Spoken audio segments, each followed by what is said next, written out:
Good morning guys, welcome back to my channel Soni's blog. तो यहाँ पे 3:30 बज रहे थे। मैं सुबह सुबह उठ गई थी और देखिए अब कितना अंधेरा है। तो मैं आ गई थी यहाँ पे किचन में और सबसे पहले मैं पानी पीना चाहती थी क्योंकि भरपेट में पानी पी लूँ, क्योंकि एक प्यास लगता है पूरे दिन, गर्मी का टाइम है। तो यहाँ पे मैंने वॉइस ओवर कर लिया क्योंकि वहाँ पानी भर रही थी तो पानी का आवाज़ आ रहा था, इसीलिए। तो यहाँ पे मैंने सर्गी के लिए चूड़ा दही लिया है। ऐसे तो मैं जब शादी के बाद कुछ मीठा खा के सर्गी करती थी, लेकिन अभी बाबू को मैं दूध पिलाती हूँ, इसीलिए मैं थोड़ा चूड़ा दही खाना चाहती थी, क्योंकि ब्रेस्ट फीड करने के होता है ना कि भूख बहुत लगती है, इसीलिए। तो यहाँ मैंने चूड़ा फुला लिया और धो के अच्छे से मैंने दही डाल लिया उसमें। दही को मैंने घर में ही जमाया है। तो यहाँ मैंने गुड़ लिया है, चीनी नहीं लिया है मैंने। तो गुड़ को मैंने तोड़ के डाल लिया था और थोड़ा सा मुझे कम मीठा लग रहा था, फिर मैंने चीनी थोड़ी सी डाल ली। और उसके बाद मैं चली गई थी सोने। और सुबह सुबह मैं 7 बजे उठी तो मुझे याद आया कि मुझे फूल भी तोड़ना है और दूबी वगैरह भी लेनी है, क्योंकि यहाँ फूल माला लेने जाओ तो दूबी वगैरह नहीं मिलते हैं।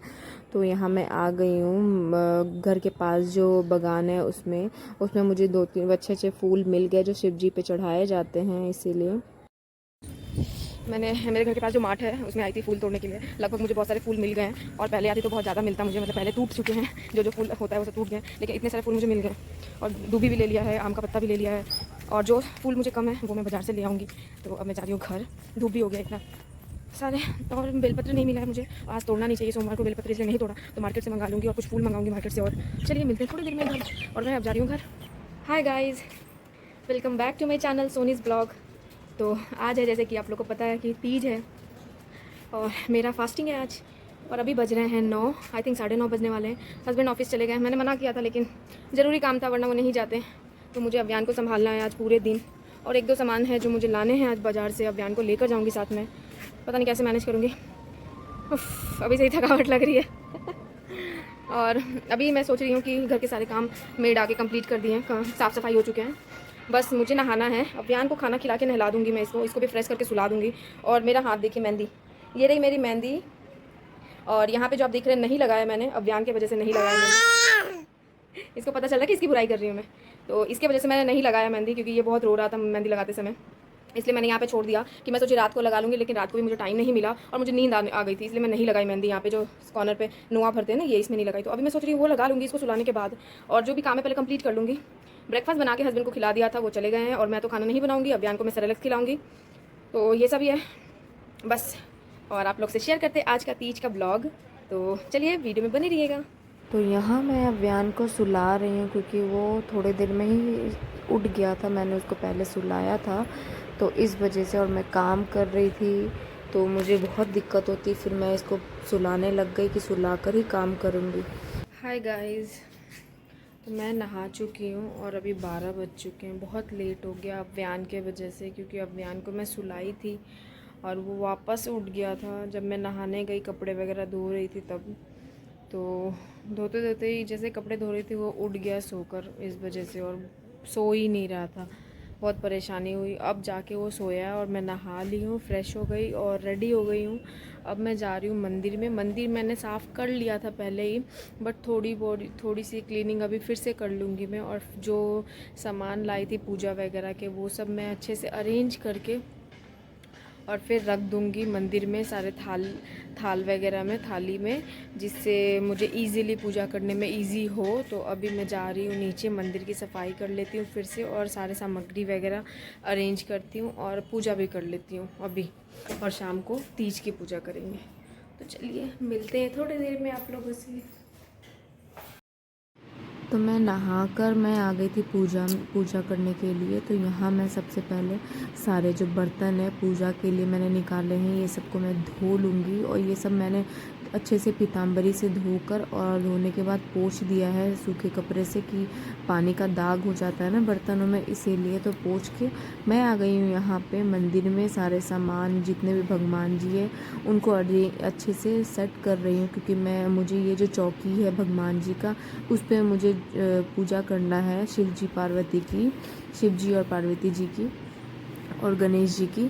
तो इसलिए मैं सोची कि नीचे आसन बिछा के जो और भी भगवान जी हैं वो मैं नीचे रख देती हूँ और बाद में सेट कर दूँगी फिर चौकी पे, क्योंकि मैं चौकी पे ही सारे भगवान जी को सेट करके रखती हूँ, एक ही साथ सब भगवान जी को नीचे नहीं रखती हूँ। तो अभी मुझे पूजा चौकी पे ही करनी थी क्योंकि कलश स्थापित करना है, इसीलिए मुझे थोड़ी स्पेस की ज़रूरत थी, इसलिए मैंने नीचे आसन बिछा के रख दिया है। और यहाँ मैं गणेश लक्ष्मी जी को कपड़े चेंज कर रही हूँ, मतलब कि अच्छे से धो दिया था मैंने गणेश लक्ष्मी जी को। ऐसे तो दिवाली में धोया जाता है, बट मैंने आज धो दिया क्योंकि मुझे थोड़ा धूल मिट्टी लगी हुई लग रही थी, और कपड़े भी चेंज कर दिए हैं और जो पहले के कपड़े थे वो धो दिए हैं। तो यहाँ पे मैं गणेश लक्ष्मी जी को कपड़े चेंज कर दिया मैंने, और फिर माता रानी पे भी मैंने चुन्नी चेंज कर दी माता रानी की, और यहाँ पे कलावा बांध दे रही हूँ जिससे बार बार वो चुन्नी गिरे नहीं। तो यहाँ पे मैंने सब कुछ अरेंज कर लिया और सेट करके रख दिया है, क्योंकि जब पूजा करने आऊँगी तो ये सब सही रहेगा तो एक अच्छा लगता है पूजा करने में, जल्दी से पूजा हो जाता है, वरना बहुत लेट हो जाएगा। और अभियान के वजह से मुझे, जैसे अभियान सोया है तो मुझे उसके हिसाब से मुझे सारे काम कंप्लीट करने पड़ते हैं, पूजा पाठ करने पड़ते हैं, क्योंकि वो उठ जाएगा तो मुझे पूजा भी करने में दिक्कत हो जाएगी, क्योंकि मैं अकेले अपने बेबी के साथ हूँ। अभी हस्बैंड ऑफिस चले गए हैं, उनको ज़रूरी काम था इसीलिए। तो यहाँ पे फिर मैंने जो शिव जी और पार्वती गणेश जी की जो फ़ोटो है मैं उसी पे पूजा करूँगी। मैं कोई प्रतिमा नहीं बना रही हूँ मिट्टी की और बालू वगैरह की, मैं फ़ोटो पे ही पूजा करती हूँ यहाँ पे। तो यहाँ मैंने फिर से एक आसन बिछाया, लाल कपड़ा बिछाया चौकी पे बिल्कुल न्यू, और यहाँ पे मैंने एक माला, रेडीमेड जो माला आता है वो मैंने टांग दिया, और मैंने यहाँ पे फ़ोटो में टांग के बैठा दिया, मैंने स्थापित कर दिया भगवान जी को। और यहाँ फिर मैंने श्रृंगार का सामान एक थाली में रख दिया है कि श्रृंगार का जो जो सामान मैं चढ़ाऊँगी वो सारे चूड़ी, सिंदूर, आईना, बिंदी और नेल पॉलिश, ये सब जो भी, और मेहंदी, जो भी सामान मैं चढ़ाऊँगी श्रृंगार का सामान, या तो आप 5 चढ़ा सकते हो या 7 या 11, ऐसे करके कोई भी श्रृंगार का सामान चढ़ा सकते हो। ऐसे तो बोला जाता है 16 श्रृंगार चढ़ा दो, लेकिन आप जितना आपके पास हो आप उतना चढ़ा सकते हो। तो यहाँ मैंने सारा अरेंज कर लिया श्रृंगार का सामान और रख दिया एक साइड में, और दूसरे थाली में मैं पूजा का सामान रख रही हूँ, जो चंदन हो गया, अक्षत हो गया, और लौंग, वो कसेली, और जो कलावा, गंगा जल, धूप बत्ती और ये सब जो भी होते पूजा के सामान वो सब। तो यहाँ मैंने सब कुछ अरेंज कर लिया। उसके बाद फिर मैं पानी लेकर आई, और फिर मैं वो जितने भी फल है उन सबको धो के मैंने एक थाली में अलग रखा। तो यहाँ मैंने सबसे पहले केला धोया, उसके बाद जितने भी फल थे, सेब, संतरा, जो भी आपके पास फल हो, बोला जाता है 5 फल चढ़ाया जाता है, 5 फल से पूजा हो जाती है कम से कम। तो यहाँ पे मैंने सारा जो भी है, जैसे सेब मंगाया था मैंने, और संतरा, केला, नारियल, और अगर आपके पास 5 फल नहीं भी हो तो आप एक चना भी ऐड कर सकते हो। तो मैंने चना भी लिया था यहाँ पे, जो भिगोए हुए चना थे, मैं शुरू से चना भी चढ़ाती हूँ, और बतासे भी आप चढ़ा सकते हैं, मिठाई भी चढ़ा सकते हैं। तो वो सब मैं मंगाई थी, तो वो सब मैं चढ़ाऊँगी। तो यहाँ पे मैंने पहले फल वल को धो लिया, उसके बाद मैं यहाँ पे एक थाली में फूल रख रही हूँ, जितने भी मैं फूल तोड़ के लाई थी वो, और जो मार्केट से मंगाए थे वो भी। तो यहाँ सबसे पहले मैं, यहाँ ना जब भी आप फूल लेने जाओगे तो आपको आम का पत्ता, बेलपत्र, मतलब बहुत जगह नहीं मिल पाता है, और बहुत सारे फूल ऐसे जो है नहीं मिल पाते हैं। तो यहाँ पे मैं सबसे पहले जो शिव जी पे चढ़ाए जाते हैं वाइट फूल, वो वाली मैंने धो ली। उसके बाद आम का पत्ता धो दिया मैंने, और यहाँ जो मैं फूल तोड़ के लाई थी येलो वाली, उसका मुझे नाम नहीं पता है, तो वो मैं धोया नहीं, बस मैंने अच्छे से साफ़ वाफ करके रख लिया, क्योंकि फूल को बिना धोए भी चढ़ा सकते हैं आप। तो यहाँ तो जो फूल मैं तोड़ के लाई थी वो सबको मैं रख रही हूँ। उसके बाद मार्केट से जो लाई थी वो मैं बाद में लेकर आई थी। तो यहाँ पे मैं घास भी लाई थी, घास नहीं बोलते, दुभी बोला जाता है, दुभी भी चढ़ाया जाता है गणपति बप्पा को, क्योंकि गणपति बप्पा को दुभी से ही पूजा होता है। तो यहाँ पे दुर्वा बोला जाता है शायद, मुझे ज़्यादा नहीं पता है। तो यहाँ मैंने सब कुछ अरेंज कर लिया अच्छे से, आप देख ही सकते हो, सब कुछ अरेंज हो गया है प्रॉपरली। मुझे अब पूजा करने जब मैं आऊँगी तो मुझे परेशानी नहीं होगी कोई भी सामान खोजने में कि कहाँ है। तो गाइस मैंने सारी प्रिपरेशन कर ली है, सजा दिया है, मतलब जो भी फल वगैरह धोते हैं धो के डाल दिया है, श्रृंगार का सामान सब कुछ अच्छे से अरेंज कर दिया है कि मैं पूजा करूं तो मुझे सब कुछ अरेंज ना करना पड़े, मैं पूजा कर लूँगी आराम से, क्योंकि बाबू भी है तो मुझे अभी सोया हुआ है बाबू, तो मैं इसलिए सारे काम कंप्लीट कर ली। अब मैं जा रही हूँ तो मैं रेडी होती हूँ, नेल पेंट वगैरह लगाती हूँ। ये नेल पेंट पहले का है, इसको निकाल के लगा लूँगी दूसरा। तो मैं आ गई थी यहाँ पे नेल पॉलिश लगाने के लिए, और मैंने जल्दी जल्दी में पहले वाली जो पुरानी नेल पॉलिश है वो निकाली भी नहीं, क्योंकि मुझे नेल पॉलिश रिमूवर मिल नहीं रही थी, इसीलिए तो मैंने मरून कलर की नेल पॉलिश लगाई, क्योंकि मेरी साड़ी भी मरून कलर की है। उसके बाद मैंने लगाया आलता। ये आलता मुझे बहुत अच्छा लगा, इसकी खुशबू भी बहुत अच्छी थी। ये ऑनलाइन मंगवाया था मैंने, और इसका सबसे अच्छा मुझे पार्ट लगा इसमें लगाने वाला जो हैंडल दिया हुआ है, इससे लगा लो, वरना पहले क्या था हाथ से लगाती थी मैं, रुई वगैरह से लगा लेती थी, जो कॉटन बड आते हैं उससे लगाती थी, और इससे बहुत अच्छे से लग गया मेरा आलता। और खुशबू तो बहुत ही अच्छी थी इस आलते की, मतलब बहुत अच्छा लगा मुझे। तो यहाँ मैंने दोनों पैरों में महावर लगा लिया है, आलता लगा लिया। आलता लगाना बहुत शुभ होता है, पूजा पाठ करते वक्त आलता लगाना चाहिए पैरों में। और तो यहाँ मैंने आलता भी लगा लिया, और ये है मेरा फाइनल आलता लगाया हुआ लुक, क्योंकि मैं सिंपल लगाती हूँ, ज़्यादा डिज़ाइन नहीं करती आलता में। और मैं यहाँ पे आ गई हूँ रेडी होने के लिए, क्योंकि अव्यान को मैंने फिर से सुला दिया था, उठ गया था वो इसीलिए।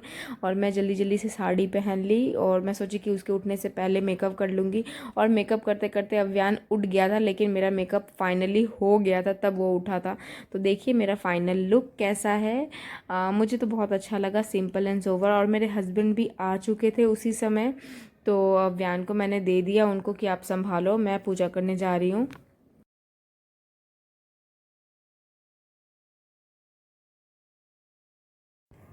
हाय गाइस, तो मैं आ चुकी हूँ नीचे, 6:30 बजने वाले हैं, और मैं पूजा करना अब स्टार्ट कर रही हूँ। तो चलिए वीडियो में बने रहिए। तो सबसे पहले मैं यहाँ पे, मेरे पास 2 कलश है पूजा के लिए, 2 लोटा है।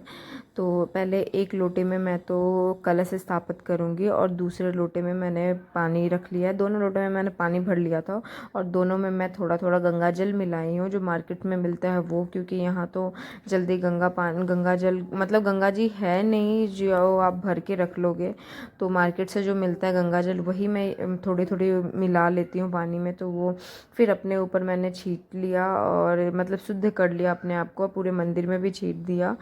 तो यहाँ पे मैं सबसे पहले क्या करूँगी, कलश की स्थापना करूँगी। तो यहाँ मैंने कलश स्थापना करने के लिए पहले मैंने अक्षत लिया, और अक्षत से हम अष्टकमल फूल बनाएंगे, उसके बाद हम उस पर कलश स्थापित करेंगे अपना। तो मैंने यहाँ फूल बना लिया है, अष्टकमल फूल, और उसमें हम पहले कलश पे स्वास्तिक बनाएंगे, और कलश में डालना पड़ता है, एक कसेली डाल सकते हो आप, और एक सिक्का, और थोड़े से फूल और अक्षत डाल के। और उसके बाद क्या करना पड़ता है, उसमें आम के पत्ते होते हैं, या तो 5 ले सकते हो या तो 11 ले सकते हो। तो यहाँ मैंने नारियल में भी ये रक्षा धागा लपेट दिया, क्योंकि खाली नारियल ऐसे नहीं चढ़ाया जाता है। उसके बाद फिर मैंने यहाँ पे आम का पत्ता कलश में डाला, और उसके बाद फिर मैंने नारियल को रख दिया, और फिर मैंने कलश की पहले मैंने पूजा की, जो दूब अक्षत वगैरह फूल वगैरह से होती है वो मैंने पूजा की। उसके बाद मैंने गणपति बप्पा की पूजा की, संकल्प लेना पड़ता है, तो वो मैंने थोड़ा सा दुभी और फूल और अक्षत से गणपति बप्पा की पूजा की। उसके बाद मैंने गणपति जी को ये जनेऊ चढ़ाई और प्रणाम किया, और उसके बाद फिर मैं शिव जी और पार्वती जी की पूजा स्टार्ट कर दी मैंने। तो यहाँ पे मैंने सबसे पहले तिलक लगाया शिव जी को, और जितने भी देवता मतलब मेरे मंदिर में हैं उनको। उसके बाद मैंने माता रानी को और पार्वती माता को सिंदूर लगाई, और वही सिंदूर अपने मांग में भी लगाना पड़ता है। आप 5 बार लगा सकते हो, या तो आप 2 बार लगा सकते हो। तो मैंने यहाँ 5 बार पार्वती माँ को सिंदूर लगाई। उसके बाद मैंने अपने मांग में भी वही वाली सिंदूर लगाई, और आप सिंघोड़ा भी रख सकते हो यहाँ पे पूजा में आप अपने, लेकिन मेरे पास यहाँ पे सिंघोड़ा नहीं है दिल्ली में, तो इसीलिए मैंने नहीं रखा। मैं ये सिंदूर जो आती है मार्केट से, न्यू सिंदूर का डिब्बी, उससे मैंने माता रानी को पार्वती माँ को सिंदूर किया और वही सिंदूर फिर लगाई। उसके बाद मैं एक एक करके जो भी फल आपके पास हो, आप चढ़ाने के लिए है, वो आप फल चढ़ा सकते हो भगवान जी पे। तो मैंने यहाँ पे जितने भी फल थे वो चढ़ाए और उसके बाद मैंने फूल माला चढ़ाई। जो भी शिव जी पे फूल माला चढ़ती है, धतूरे की फूल, गेंदा फूल और बेलपत्र, तो बेलपत्र में मैंने जितने भी ऐसे बेलपत्र में थोड़ा सा आप चंदन का टीका या तो कुमकुम, जो भी आपके पास टीका होता है, रोली वगैरह का टीका, वो लगा के आप चढ़ाओ। तो यहाँ पे जितनी भी आप बेलपत्र चढ़ाओ शिव जी की, जितने भी आप बेलपत्र चढ़ाओ, या तो 11 या तो 21 बोला जाता है, तो मैंने 11 बेलपत्र चढ़ाई थी। सब में टीका करके चढ़ाया था मैंने। और शिव जी का मन में ध्यान करके ओम शिवाय नमः करके आप चढ़ा सकते हो। और उसके बाद मैंने फिर यहाँ पे धूप दिखाई, और धूप दिखाने के बाद और माता रानी को लाल फूल चढ़ाया जाता है, लेकिन मुझे लाल फूल नहीं मिला था और मुझे बैगनी कलर की जो फूल आती है, अपराजिता की जो फूल आती है, अपराजिता फूल, वो मैंने चढ़ाया था। वो भी माता रानी पे चढ़ाई जाती है, तो पार्वती माँ पे मैंने वही फूल चढ़ाया था। आपके पास अगर लाल फूल हो तो आप वो भी चढ़ा सकते हैं। और गणपति बप्पा पे आप दूभी आप चढ़ा सकते हैं। तो यहाँ पे मैंने सारे विधि से, जो भी मैंने जैसे भी मुझे पूजा करना आता है, मैंने उस विधि से पूजा किया। और लास्ट में आप जब भी पूजा करो तो क्षमा याचना कर लेना चाहिए, क्योंकि भूल चूक इंसान से हो ही जाती है, कुछ कमी रह जाती है। तो उसके बाद मैंने यहाँ पे जितने भी श्रृंगार के सामान थे वो मैंने चढ़ाया माता रानी से स्पष्ट करके। और उसके बाद फिर मैं यहाँ पे जितने भी जो भी आपके पास सामान हो वो आप चढ़ा सकते हो। और दान में आप कुछ दक्षिणा भी रखा करें जो आप दान करेंगे, और दान करना बहुत ज़रूरी होता है, वरना आपकी जो पूजा है वो पूरी नहीं मानी जाती है। तो यहाँ मैंने जो भी मुझे आता था, जैसे भी मुझे आता था, मैंने वो पूजा किया। और क्षमा याचना भी कर ली है मैंने कि मुझसे जो भी भूल चूक हुई होगी, हे देवता मुझे माफ़ करे। तो यहाँ मैंने फिर उसके बाद कथा पढ़ना चालू कर दिया। जो भी मेरे पास ये तीज व्रत की कथा है, मैंने पिछले साल ही लिया था, तो मैं इसी से अब कथा पढ़ती हूँ। पहले जो मैं फ़र्स्ट टाइम की थी शादी के पहले, तो मैं पंडित जी हमें कथा सुनाए थे। तो यहाँ पे मैं अकेले करती हूँ दिल्ली में, तो यहाँ पे मैं खुद ही कथा पढ़ लेती हूँ और ख़ुद से पूजा करती हूँ। इस विधि से भी आप पूजा कर सकते हैं, जब भी आप अकेले रहें घर में तो आप ऐसे भी पूजा कर सकते हैं। बोला जाता है कथा पढ़ना और सुनना ज़रूरी होता है। या तो आप कथा को पढ़ सकते हो, या तो आपको पंडित जी सुना सकते हैं, या तो आप किसी से भी पढ़वा के सुन सकते हो अगर आपको नहीं आता है पढ़ना तो ये मैंने कथा पढ़ना शुरू कर दिया था। पहले के पन्ने में रहता है कथा किस लिए किया जाता है, क्यों, तो वो सब विधि लिखी रहती है, वो सब तो वो मैं पढ़ रही थी। उसके बाद फिर कथा स्टार्ट होता है।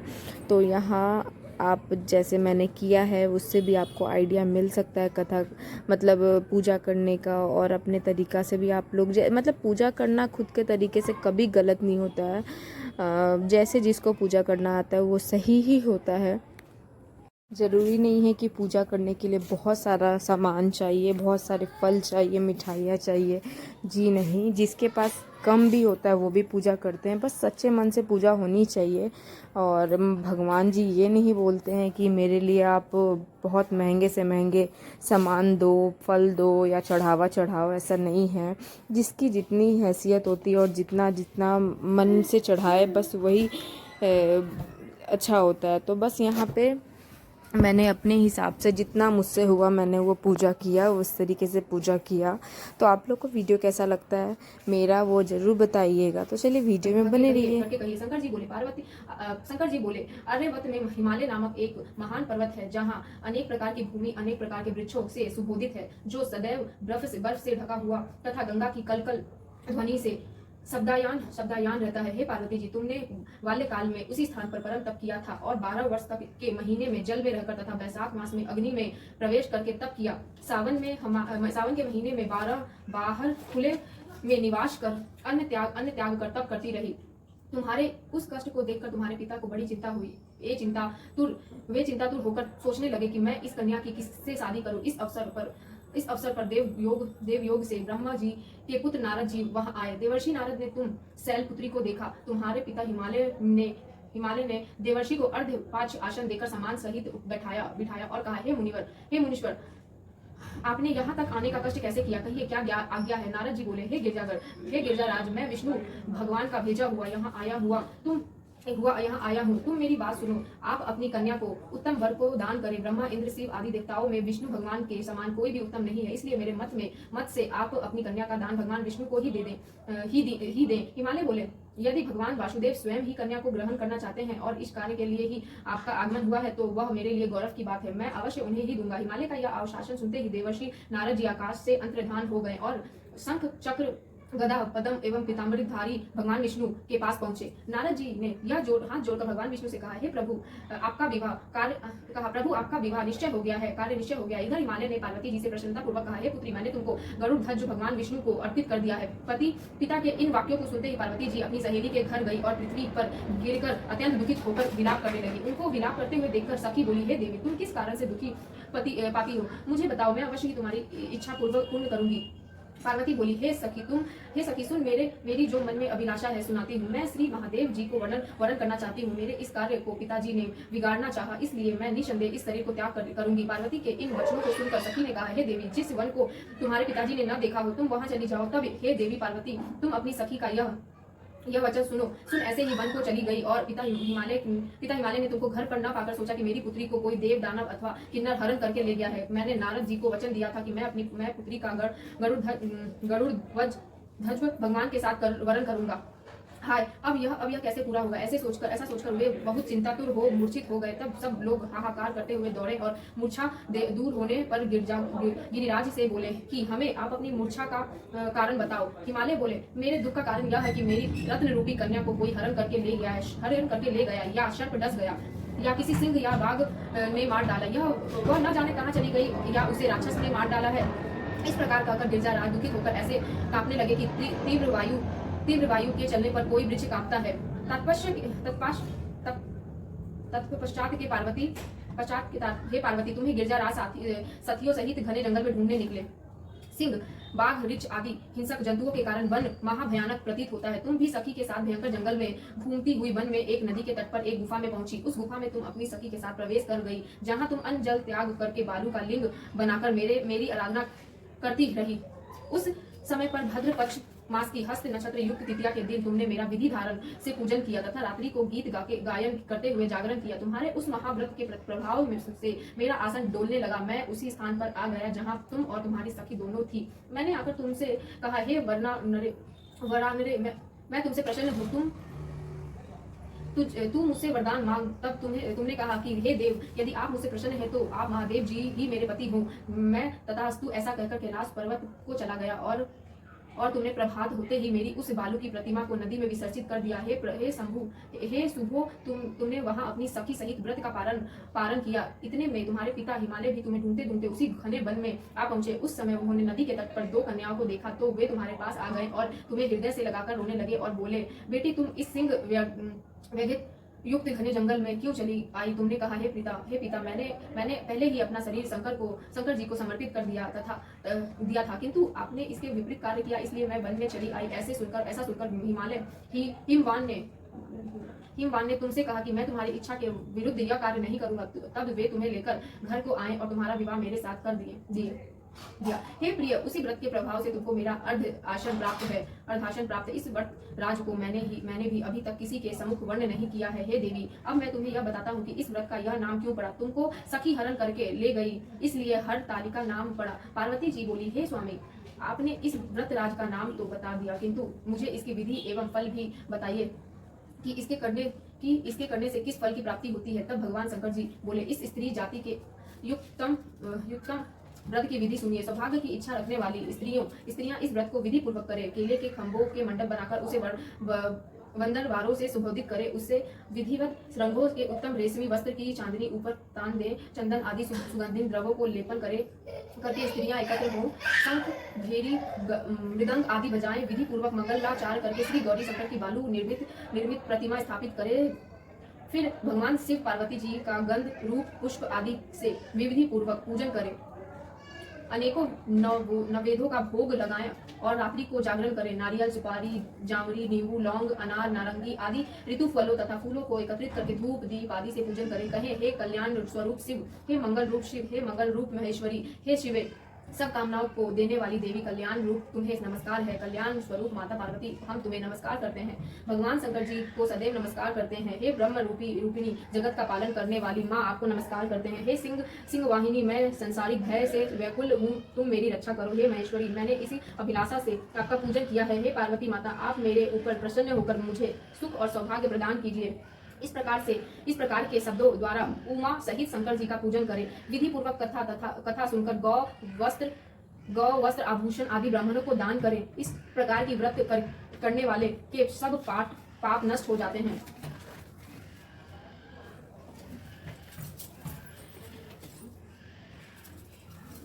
हे माता पार्वती,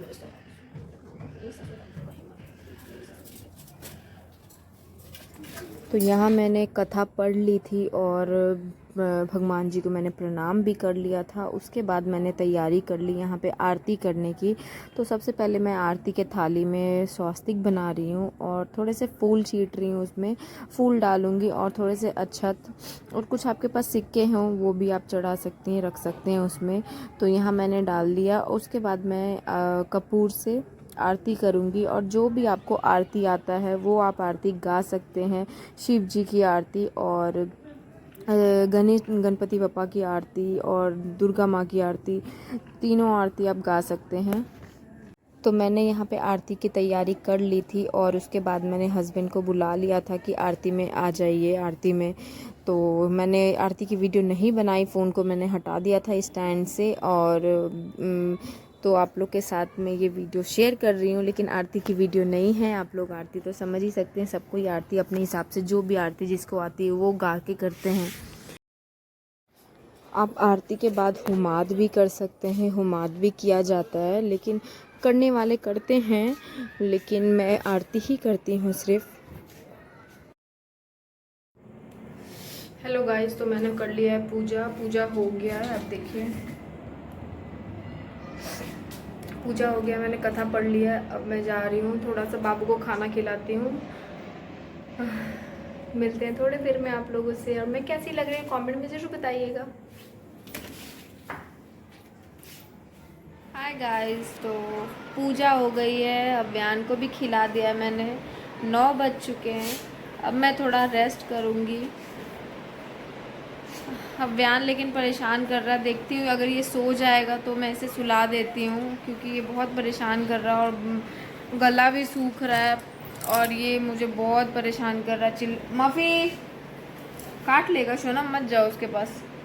तो वीडियो कैसा लगा कमेंट में ज़रूर बताइएगा और जिसने भी अभी तक सब्सक्राइब नहीं किया है चैनल को सब्सक्राइब कर लीजिए और प्लीज़ मेरे चैनल को सब्सक्राइब कर लीजिए, लाइक करिएगा, शेयर करिएगा। और आप लोग वीडियो तो देख लेते हैं लेकिन लाइक नहीं करते, पता नहीं क्यों लाइक क्यों नहीं करते आप लोग। बस एक थंबनेल ही तो दबाना है, बस एक अंगूठा दबा दीजिए आप, बस लाइक हो जाएगा। तो चलिए मिलते हैं आप लोग से नेक्स्ट ब्लॉग में। मैं कैसी लग रही हूँ वो भी बताइएगा और बाय बाय।